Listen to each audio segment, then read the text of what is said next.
fotoğrafını çek abi. Meşhur. Mustafa abi Hazreti benim yaramı deseniz ben konuşsam susmam ama.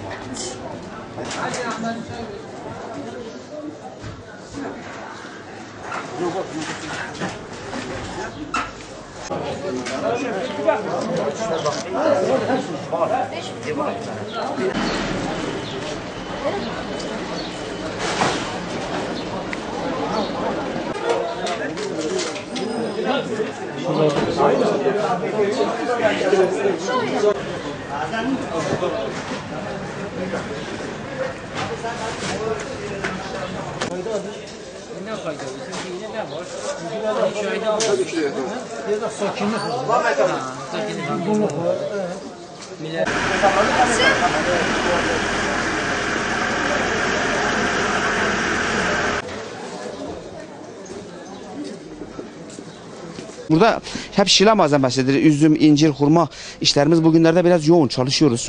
Yani iftarlık, sahurluk, hurma falan kayısı. Onun için işimiz yoğundu. Yoksa kimse bana bizim marketler bizim işimizi çok etkilemiş. Fiyatlar düşük.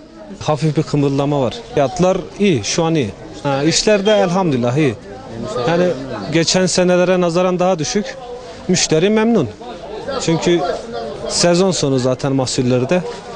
Allah'a şükür iyi, yani iyi geçirip gidiyoruz. Tahin, pekmez, helva, reçel türü şeyler nadir gidiyor ama genelde kayısı, hoşaf malzemesi daha doğrusu onlar genelde gidiyor.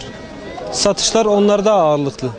Fazla bir artma yok. Her seneki, yani geçmiş senelerdeki işleri arıyoruz şu anda esnaf olarak. Geçen senenin fiyatlarıyla bu seneki fiyatlar hemen aynı. Hatta geçen sene bazı ürünlerimiz daha pahalıydı, bu sene daha ucuz. Bu sene hiçbir değişiklik yok.